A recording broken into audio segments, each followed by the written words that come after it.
Hi, and welcome to Connect Through Beauty. I am your host, Ashley Rivera, and I'm so happy that you have chosen to join our community. This has been such an amazing podcast, amazing journey, and it's just shined so much into my heart and into my soul. Every Tuesday, I get to bring you an interview with a beauty professional that's been out there that can help you level up, give you different perspectives. And every Thursday, we bring you a little shorty that gives you tips and tricks on how to continue that drive each day. And every day that you walk through the door, and every day that you go from one client to the next. That's what it's about. It's about closing that circle from mindset to skill set. You got this. I know that you do, and you've chosen to be here, and that's the most special thing. This industry has been made for you. It's made for me. It's made for all of us. We're all here for one reason, and I know that in your heart, you're ready to jump, and you're ready to take it to the next level. So keep staying connected, and have a fantastic day. I know it's kind of like a very big question. There's two worlds you kind of live in, and you more than anybody else know this. You live in the salon world, that you operate in, and for me, that's not only in my salon but in other people's salons as well. Right. And then you live in the world of branding and social media and that sort of thing, all your social channels. So I'll speak to in person first. Yeah. That is one of the things that I really am proud of a lot of my hairdresser colleagues for right now is that they really are managing their time pretty well, Yeah. And I say that not to say that, we don't get our feet kicked out from under us, because we do periodically. You're not rushing from one to the other. That's not what I'm talking about. Right. I'm talking about not absolutely just grinding yourself down before you tap out. Yeah. I think that there's a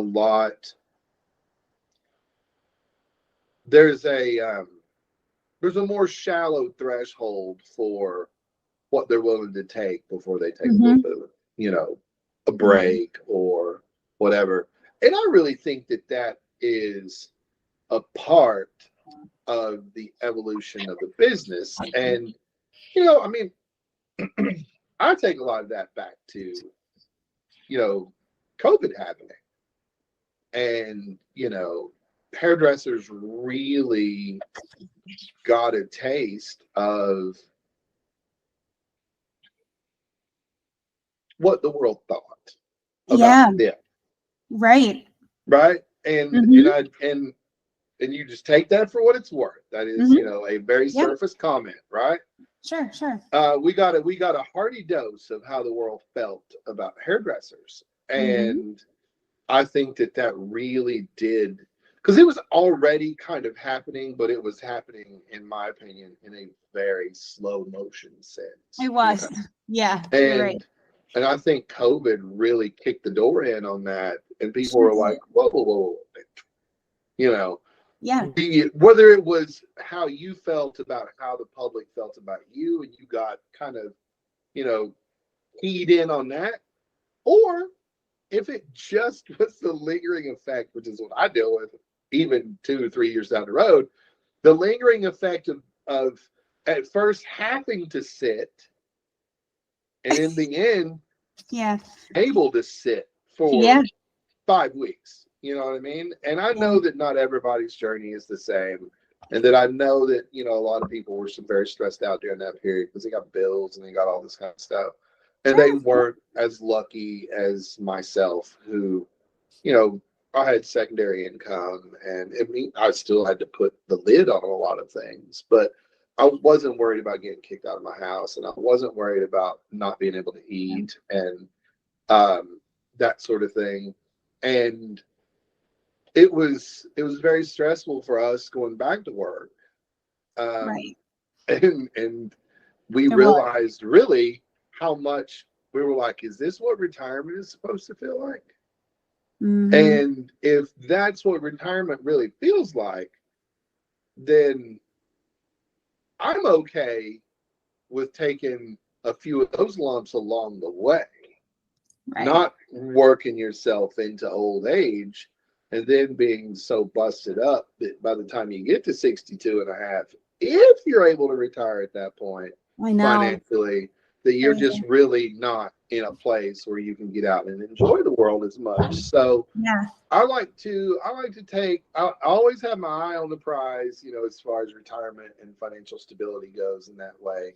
But I also keep it in the present for, you know, taking those breaks and being able Absolutely. to sit back for a minute. And Yeah. because if you don't have time, right, we spoke about this before. Yeah. If you don't have time, then you don't have time to reflect. You don't have time to work Mm-hmm. on yourself. You don't have, and I mean, and everybody needs work. Yep.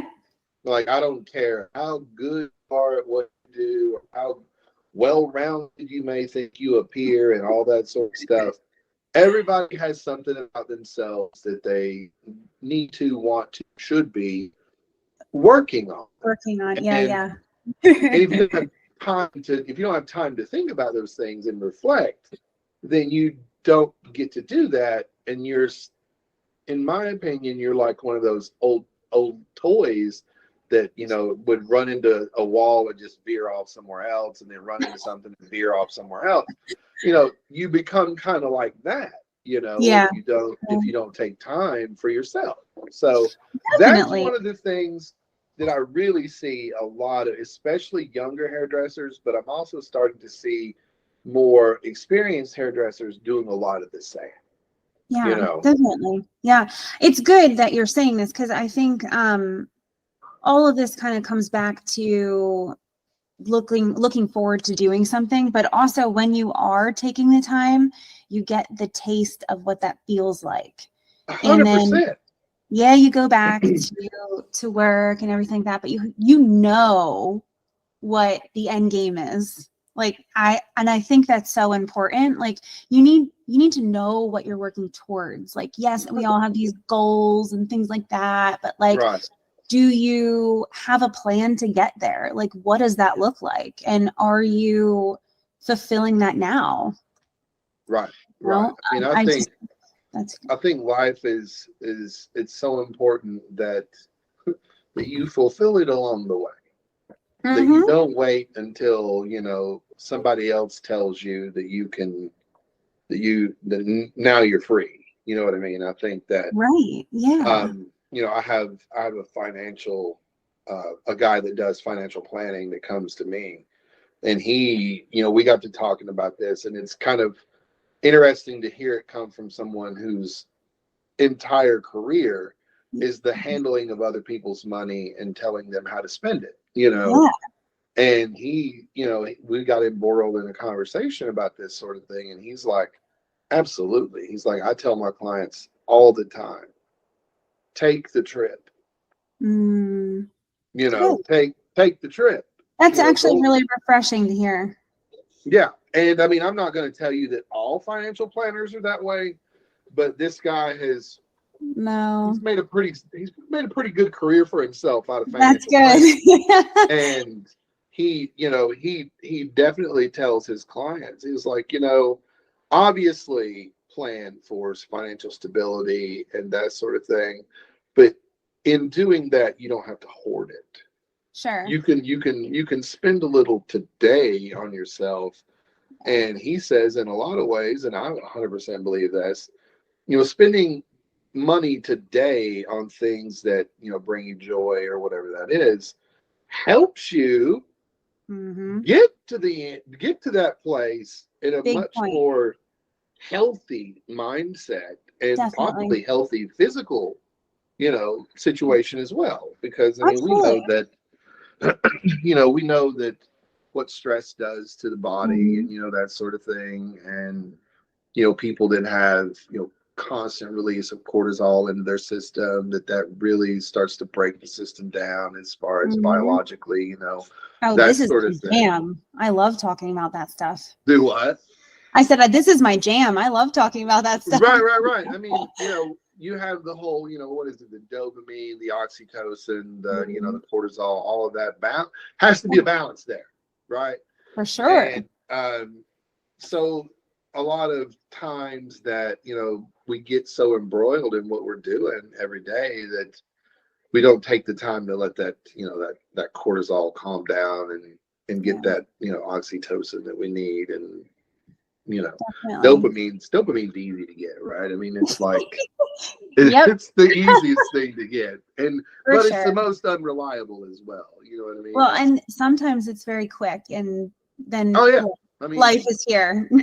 Exactly. And then all of a sudden you're back to like, oh my God. Exactly. So yeah. Okay, so tell me, what have you been working on while you're educating? Is it obviously you have something new? You're always working on something fun, exciting. Oh, look at your like smile. I love it. So are we talking about hair business? Yeah. Oh, I'm switching it up. Sorry. So, I mean, I also have cooking and music written down too, because I remember those are your hobbies. Music is, again, we're going to several live shows this year, like several of all, well, I would say of all different sizes, but most of them are maximum House of Blues size. You know what I mean? Like a 3,000 seater. You know what I mean? That's fun. Stuff like that. And all the way down to small theaters, small venues, that sort of thing. So I'm very excited about that. Food, I'm in the midst of buying a new outdoor setup. So I'm really my grill and outdoor setup kind of failed me a couple of years ago, and I just it's an expense. It is, yeah. And and then you have the I'm a big value person, so the cheapest is not always the best value, and the most expensive is not always the best value either. I'm laughing because I just said that to my husband this morning as our umbrella took a crap and fell somewhere in someone's yard. Right. Yeah. So, I mean, there's that whole thing. And so I'm working on getting some of that stuff up and running for the summer. But yeah, I mean, big things on the horizon is I get to go to London this year. Oh, that's awesome. I love London. So we get to do that. That's fun. What are you doing there? It's the Keune's KLC trip. Okay. The loyalty club trip that they do every year. This year it's not in Amsterdam. This year it's in London. So and I was invited. I'm the only member of my team that's never been on the KLC trip. So that's awesome. So this year I was invited to go. So I'm pretty stoked about that. Good. That's so fun. That's great. But so that's, as far as things on the horizon, little trips, as far as, concerts go, going to London. We're doing a show, and we're doing Modern Beauties Rock the Runway in Canada in the fall. So we're starting to plan for that. Nice. Which I'm kind of excited about that. What are you showing there? Do you not know yet? I'm not 100% sure what we're gonna do. I mean, I kind of know what we're doing a little bit, but nothing that's been nailed down. Okay. We're just kind of starting to put some of the pieces together, and we'll start planning calls here pretty soon. Nice. And then in June, before I go to London, we have our new hire phase 2 program that I'll be working on as well. So we'll be bringing on another round of educators and new educators and that sort of thing. So that's always a lot of fun. Me.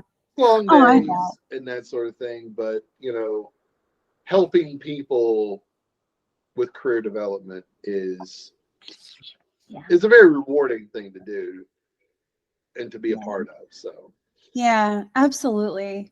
So tell me about what role do you play when you have these new hires coming on?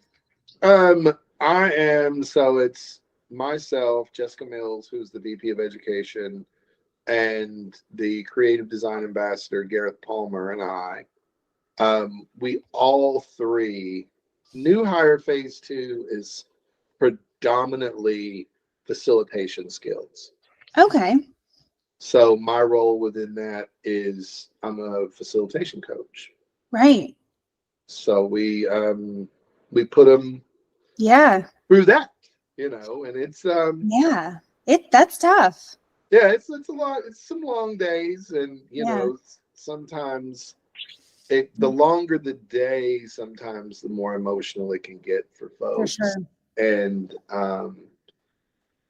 nobody, you have to get, and part of that is getting them in the mindset that coaching isn't telling you you're wrong.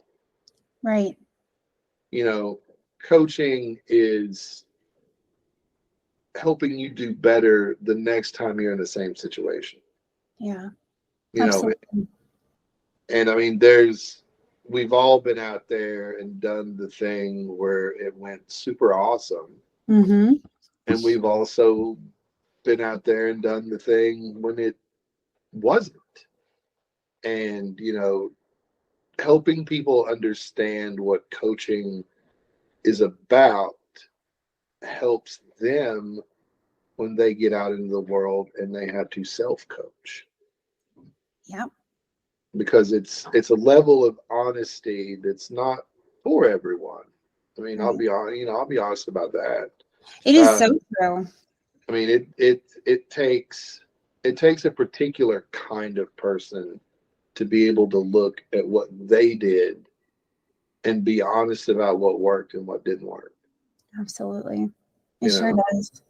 and I and love that's this. a part of getting them ready to go out into the world. You know what I mean? Yeah. Being able to circumnavigate a classroom is one part of that skill set, and then that helps them develop into the skill set of being able to look at their own work as objectively, Right. and that it's not personal. No. It's not that, it's not, I I don't like your love striped this so shirt. much. It's You that. probably have, you're probably dealing, I'm going to take a guess, but you're most likely dealing with a lot of people that are dealing with their own stuff. So like the voice that they tell them inside. So when you're can I coach you for a second? Can I come in here and tell you what I see? And they immediately start to go back and resort back to all their bad habits that they've been telling themselves for all these years. And it's almost like you have to like kind of help them break through that first so It's they funny can you yeah. mention that, because it's actually a flip chart page. So when we do the thing, right, we put up around the room flip chart pages of things we really want them to, we really want to draw their attention to. Be Yeah. it quotes, there's usually several quotes up around the room. And then there's, the things that we really want them to pay attention to. And one of them is be aware of the stories you tell yourself, Mm-hmm. because they may not be true. Mm-hmm. 9 times Right? out of 10, they're probably not. Yep. Right. So, so that's the thing that we really, you really have to work with people and as a person to make sure that whatever is going on in your life, that you feel safe where you're at, Right. and that you really have to work to not bring in those things. And no matter how good you are at it, no matter how long you have been doing it, Mm-hmm. at some point you will fail at it. Mm-hmm. And you have to be okay that sometimes we do it, you know. Sure. So I think that that's important in other aspects of life as well. You know, Absolutely. I think that we, you know, a client can say the wrong thing and Mm-hmm. trip something in our head that had nothing to do with what they said. It just made Right. us think of that thing, and our posture will change. How we're seeing the conversation can change, and Mhm. then we get distracted and get in our own head, and then we're not even cutting hair anymore. We're just, you know, going through the motions, Right. and not being present. Yeah. And that's really what new hire phase 2 is about, is the facilitation skill set, which demands that you be present in Definitely. what you're doing, and you know, and how to navigate the treacherous entity that are people, you know, Yeah. because people are, you know, people are two things. They're wonderful and beautiful, and they're, you know, they can be, you know, hateful and terrible, you know. Definitely. We have, everybody has that in them. Mhm. And sometimes we get, more often than not, we get the best of both worlds. And we Mhm. get the best of both ends of it sometimes in a classroom. And you Yeah. have to, you know, you have to learn, you have to be equipped. And I think that's what we do, is we help equip them with the skills to, you know, not get stuck on either. Right. Not let the good overshadow what needs to be worked on, and not let all the other noise overshadow all the good that is going on. Yeah. You Oh, I love that. Mhm. I'm sure it's very draining for you though too. Like it has to have like some sort of way on you, or wait, all the things that you work on for you, maybe that those things are helping you get through this as well, but also Oh, at the end it's rewarding. You probably go through all the ups and downs as well. absolutely. Absolutely. That, that's what life is, really. It's, you know, the Yeah. wheel goes up and the wheel comes down, Yeah. right? Yeah. And Oh, I sometimes like that. you're out of the world, and sometimes you are trying to figure out just how to not drown, right? Yeah. Um, Hmm. and I think inside of all of our bits and pieces and parts and that sort of thing, you know, whether you're, you know, you're parenting, or whether you're partnering, or whether you're hairdressing or educating, or some days driving to work can take you there. You know what I mean? Or Yes. driving home. Yeah. Um, and I think that, you know, for me, it it is sometimes you can get caught up in the emotional part of it, and you Yeah. can, um at the end of the day, 12 hours, you've listened to 15, 20 minute presentations, you've Hmm. coached 15 to 20 people, Yeah. you know, for 5 or 10 minutes, and you've had to listen attentively, be present 100% for those hours of the day, with, you know, no one really having a whole lot of concern about what's going on with you. They're worried about their presentation and how they did, and oh my God, when am I going to be next? And Hmm. you know, that sort of thing. And meanwhile, you know, I'm on my 25th bag of Doritos and my, you know, 12th cup of coffee, and wondering when I'm going to squeeze some water in there. You know what I mean?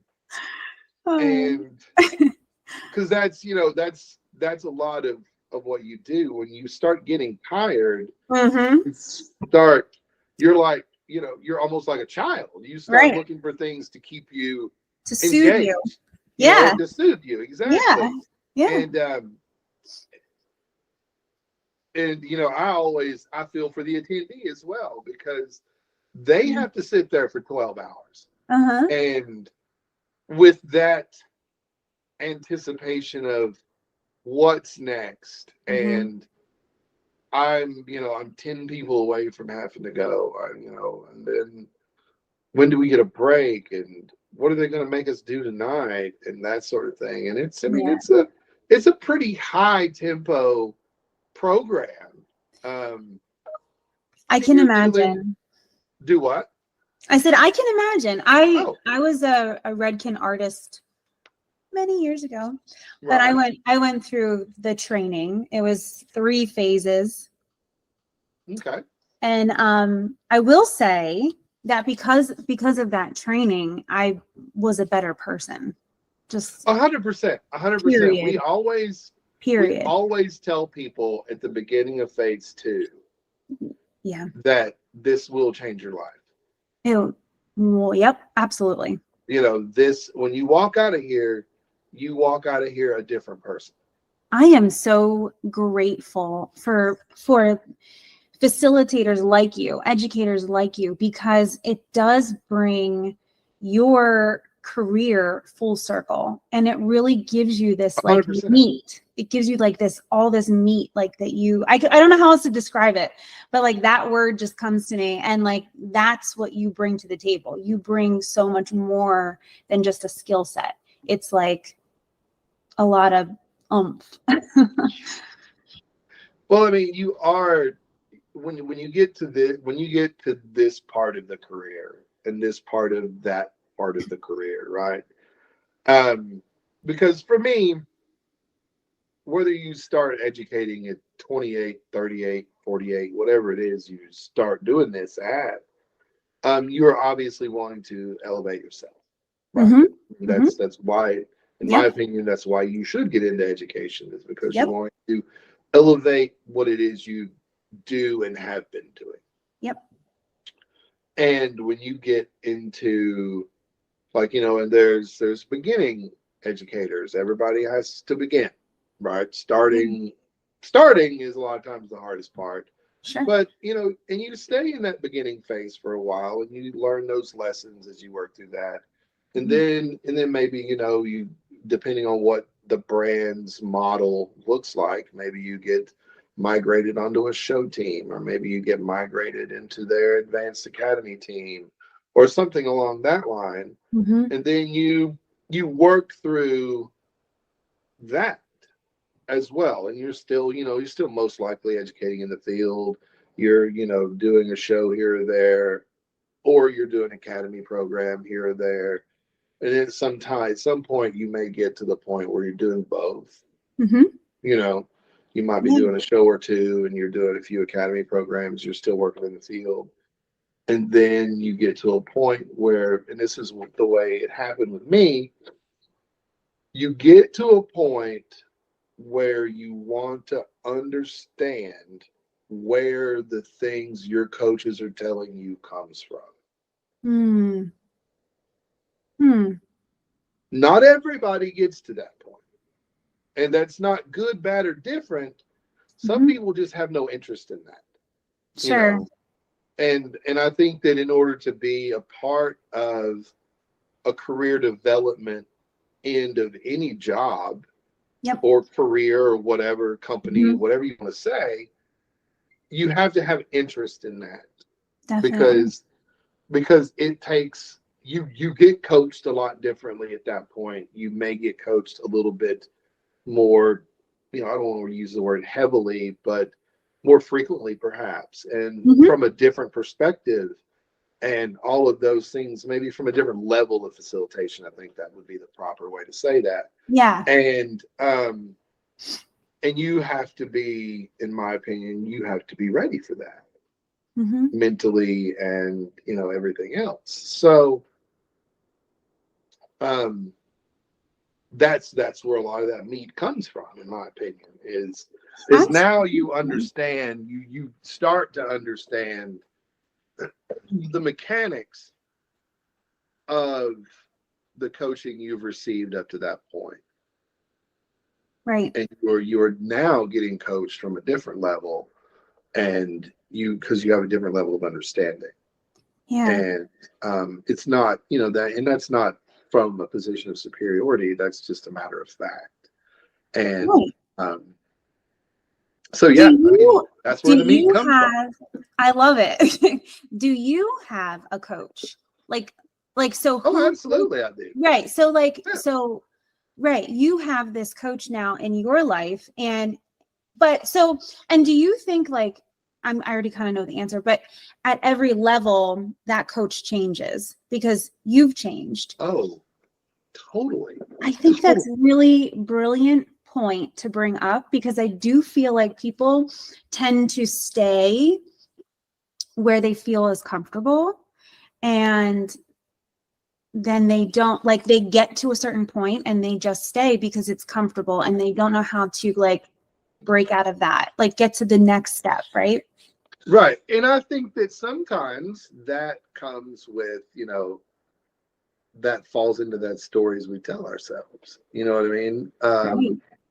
Yeah. Maybe, so maybe you're just comfortable. We can address that. So you're just comfortable. Mm-hmm. And that's cool. You know what I mean? Mm-hmm. Maybe you're in a position where you've kind of started to realize that you are in a position, you need to be elevated more. You need to be coached differently. And the coach you have is taking you as far as they can take you. Right. But maybe by that time you have a personal relationship with that coach, and you perceive moving to a different coach as a slight to that coach, and you don't want to hurt their feelings from your perspective, I like that. Yeah. you Right. know. And then that to me are the two easiest things to pick out, is that Mm-hmm. maybe you're just comfortable and you're comfortable being comfortable, and Yeah, and that's okay too. that's okay. Yeah. I totally want to make that point. That's totally that is okay. Like there's a lot of times where I'll have this conversation with my daughter. She's 10, and I'm like, yeah, but don't you want to continue to hit balls? Right now she's in Right. soft. So like, well, don't you want to get out there and practice and hit the ball to be better? And no, I'm okay. Like I don't want to. I'm like, oh, well, I Right. would be out there. You're not that great. Like I would be out there doing it, but she's not me. So I'm trying to like, okay. Well, and I think that that's important, to, and we're kind of getting off into an Sure. area of like parenting that, Yeah. Sure. I don't have children. And so society tells me that I don't have anything to say about it because I don't have children. I don't know what it's like, blah, blah, blah. But I think it's very important. And this goes back to stories we tell ourselves. Mm-hmm. And that is to not pass on our own personal wish I would have's Yep. to the people we're trying to coach. Yes. That You and know, that goes with everything. And you are right on with that falling into parenting. It's the same you thing. know, Right. exactly. I mean, if to me, facilitation is facilitation. Whether Right. it's, you are attempting to facilitate your child, if you are attempting to facilitate your sibling, your partner, your workmates, Yep. whatever the case may be, and it may fall in different levels of Yep. facilitation. And to me, I mean, facilitation is a couple of different things. It is, obviously guiding whomever you're facilitating to self-discovery. Yeah. That's the important part, right? So true. Um, Mm-hmm. However, it's also the another big chunk of that is equally, well, not even equally, listening and being heard. Yeah. You know, and if we listen actively, which means listening to understand, not listening to respond, um, then you can actually make your words less in number and more impactful at the end of it. And I mean, take it from somebody who can be very wordy in their speech. It really does make it easier when you figure out how to, I mean, for lack of a better term, use less words, you know, Mm-hmm. and not, sometimes we use more words because we're uncomfortable getting to the point. It's true. Yes. Or when it's silent and, no one's talking, it gets awkward and you feel like you have to say something. And it's not maybe a thought out thought. It's not a well planned, Well planned. yeah, response or injection or interjection or whatever. Yeah, for sure. Okay. So we talked about a lot. We talked about, like planning for you time. Mm-hmm, mm-hmm. And we talked about how, how things are going with education, talked about facilitation. Mm-hmm. I love that we talked about closing that gap, like for a stylist, whoever you're coaching. Right. It's important to understand where people are coming from, how they react, how they respond, all of that. So if we're sitting, I have a lot of people in the company that listen to the podcast that are young and sometimes don't know how they have all of these tools. So like referral cards, whatever it is, rebooking, all these things. And then they have the mindset piece that comes into it. And they have all of these things. Like the biggest challenge that we see is how do they utilize them for themselves? Like, how do they make it their own and start building what they perceive is right for them? So what would be your advice on how to begin all of the things?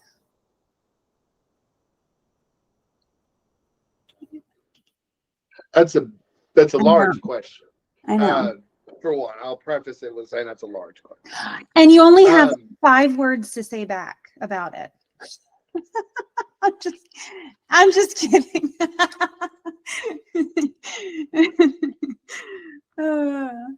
I will say,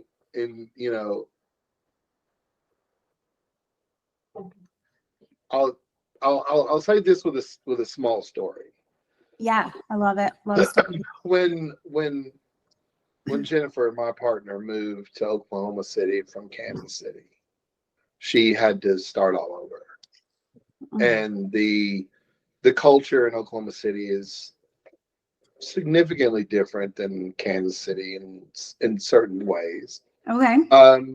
The area in which she decided to plant herself or was advised to plant herself is similar, but she was working to where she was working at as far as the area, but she was kind of working in this odd, like, subculture bubble inside of the area that she lived and worked in, right? Okay. When she moved to Oklahoma City, she was like, I'm not sure. There's a lot of people that aren't my people that are sitting in my chair, that sort of thing, right? Yeah.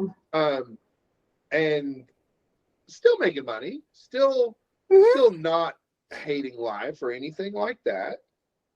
But she was very, very concerned about where are our people, and I think that is a very that's a transient concept, our people, right? Because our people really depends greatly on who you are. Your people Absolutely. depends 100% on who you are, right? Absolutely. So and I've spent a lot of time having to say this to her. If you put forth the effort, and that is handing out your cards, Mm-hmm. but not handing out your cards to every single person that comes by. Right. You know, Mm-hmm. um, doing referrals, putting the referral program in place. Right. Um, Obviously, Lords and Ladies wants to grow their salon group, right? Grow their Mm-hmm. business. That is why you continue to have stylists. That's why you have a recruiter, which is, yourself, that sort of thing. So obviously they're wanting to expand. In business, if you're not growing, you're shrinking, right? There Mm-hmm. is no real like comfortable level there. Either you're trying to grow or you're thinking about retirement. I mean, that's just the way that business typically You goes, got it. right? Yeah. Nailed it. Yeah. So, but inside of that, what good would it do as the overall growth of a business if you have people that are working continuously on people that they're not super thrilled about? Exactly. Yeah. Right. Because if people are our job, Mm-hmm. the people that we work on is what makes our job awesome and the day flies by, or makes it like busting rocks. And I tell, there's not a single class that I rarely do that I don't say this phrase, and that is, there is a significant difference between working hard and Mhm. hard work. Yeah. And there's not a hairdresser alive that got into the hair business because they really love hard work. They don't mind working hard, Right. but if you wanted to bust rocks, you would be busting rocks. Right. You know? Yeah. Um, so that being said, Mm. be mindful of whom you're trying to grow your base with. Right. Your The words that you're looking for me to say is your tribe will find you.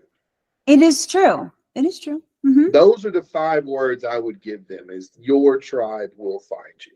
Brilliant. On the back Brilliant. end of that, I would say if you're putting in the work Right. to attract them. Right.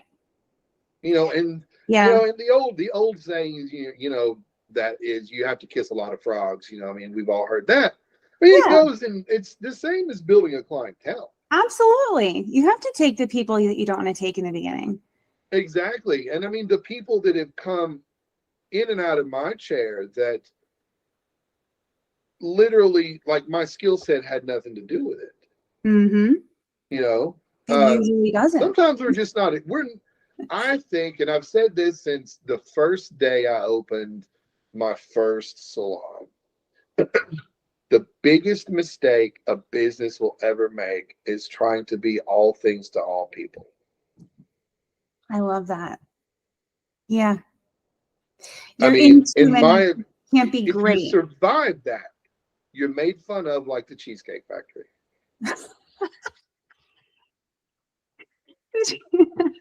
Right?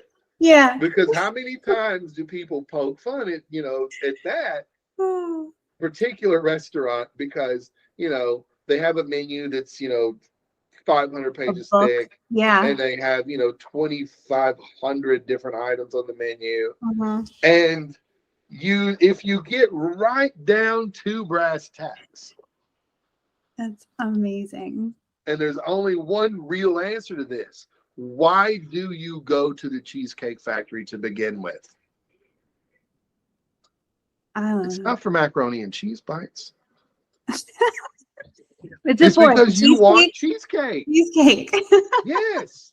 Right. And so, they obviously didn't ask James Helton what he thought when they put together the Cheesecake Factory concept. But, They should. imagine if that was your focus Right. and you had things that complemented that. Mm-hmm. Maybe you did have some mac and cheese bites, but you didn't have 25 different versions of Cajun pasta to pick from. You know what I mean? Yeah. Um, It's so good. And that's, to me, that's the way I did business. That's the reason that my salon looks the way it does. Is, Yeah. I mean, I have the unique opportunity to have been a salon owner, to, to be a suite owner currently. And as soon as you walk in, you know what you're dealing with. And, and I think that for me, that's important, because I think a lot of times some of the hardest conversation we'll ever have is the conversations where the person has mistook us for someone else. Mm. Right. And expectations were different. Yeah, exactly. Mm-hmm. Because I'll be honest with you, I'm not all things to all people. I'm not a taste that everyone enjoys. And that's okay. And that's fine. I mean, And I've lived almost 53 years being that way, and I feel pretty happy about it. You know what I love mean? that. I have a decent life outside of the salon. Obviously, I have a relatively decent career, and, inside the salon, and, in the beauty industry, period. And I'm fine with that. Yeah. Do we have to periodically bend a little? Good point. Sure, sure. If there's some place you want to be, Mm-hmm. when I made the transition between field educator and academy facilitator, I dressed a certain way when I worked in the field, and it was very emblematic of who I was. Mm-hmm. All right. Mm-hmm. So there was a discussion at one point about some things, and my coach at the time, who I still work with hand in hand to this day, we're partners now instead of in that other, Yeah. aspect. And he was just like, okay. He was like, when people contract you to work in the field, Mm-hmm. there is a certain expectation. Mm-hmm. I'm like, okay. He was like, and we'll use that as the base expectation. Okay. I'm Very like, great. all right. Yep. He was like, people come to the academy because the academy is an elevated experience Mm-hmm. from the field. Mm-hmm. He was like, so you want to have that appearance. Sure. And I was like, okay. And he has a certain look about him. Mm-hmm. And I was like, but I don't want to do that. You know what I mean? Yeah. That's not me. Is this your And he was, guy that can get up like 20 minutes before you have to go or whatever? yeah, that's him. And I was like, that's not who I am. Yeah. That's you, that's not me. Right. And he was like, what I'm asking you to do is take what you're doing now and figure out how to elevate that. So I like that. I went out and got on the internet and started, Googling and using terms and, that sort of thing, looking at images. And I came up with, essentially the wardrobe that I use to this day. Now I use that wardrobe in the field because I don't, I don't want to have to buy that many clothes because, Yeah. but yeah, I mean, that's just kind of, and people are, I do get asked periodically, like, why did you do that? Why did you take that direction? That sort of thing. And I've had to coach others on, like, look, coaching someone on their appearance is one of the most difficult things you'll ever have to do because it is so sensitive and you have to be so objective. Yeah. And you're trying to be objective about a subject that on the other end is being viewed as very subjective. Definitely. And there's emotional ties to it. There's all of these things. Mm-hmm. And I'm not asking you to give in to the man, so to speak. Right. However, there comes a time if what you're presenting isn't 100% fitting where you're trying to go, Mm-hmm.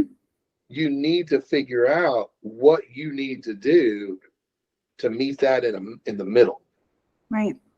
And I think that for me, that because I still wear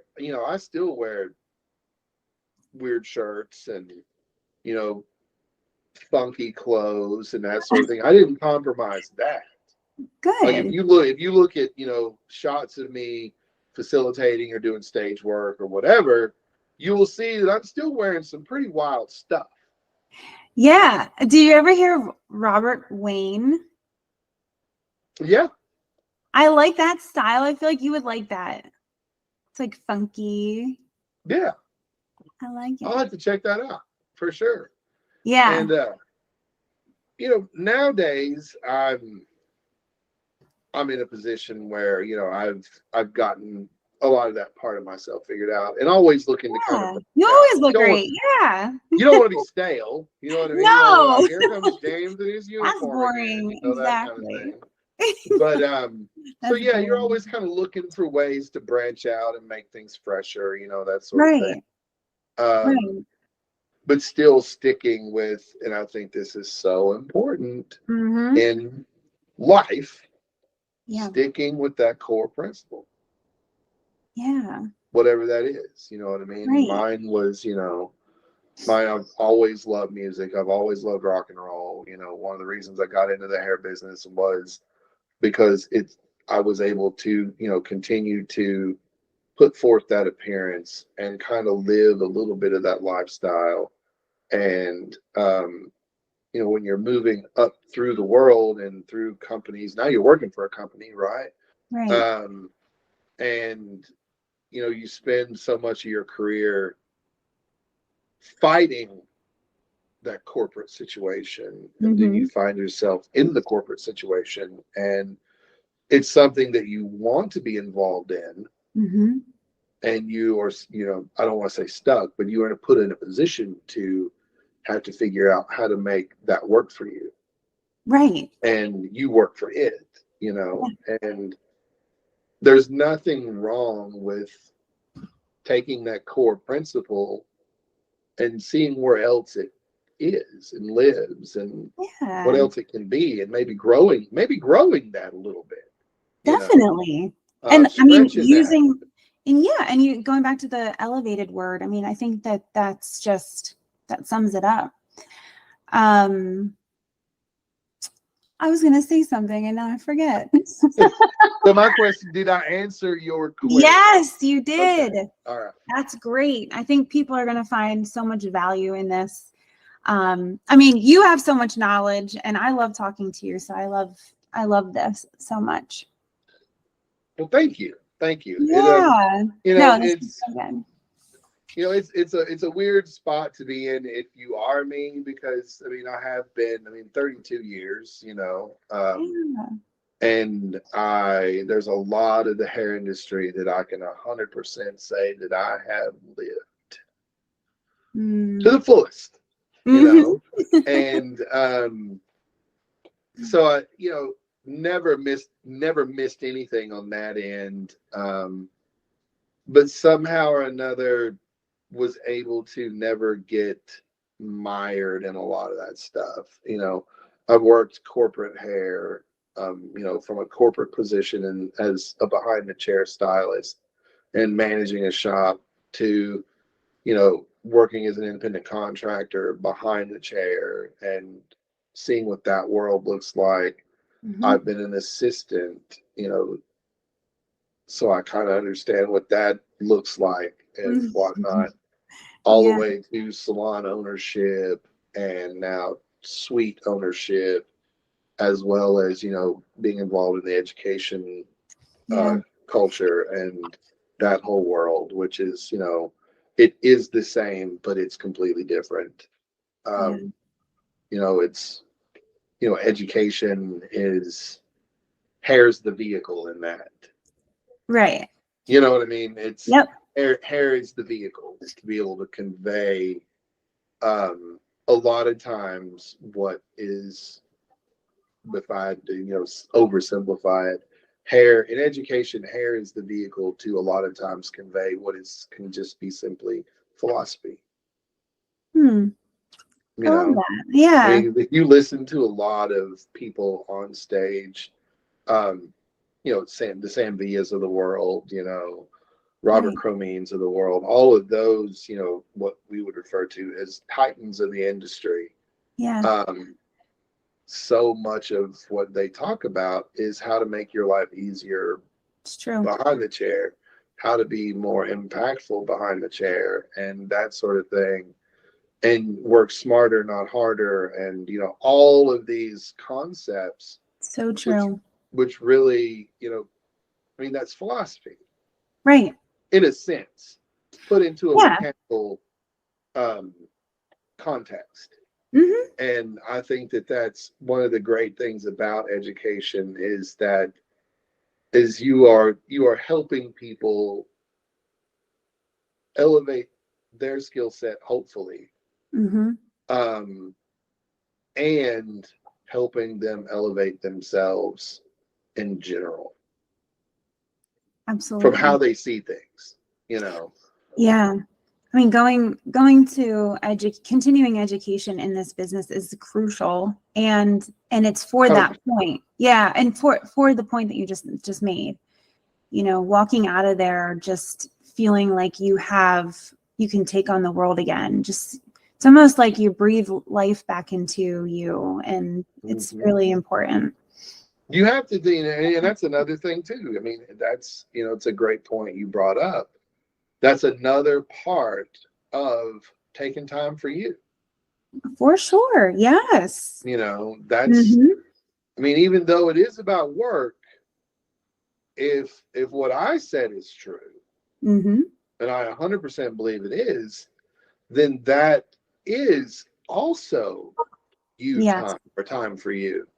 Yep. It's in work, but it's also in working on you as well.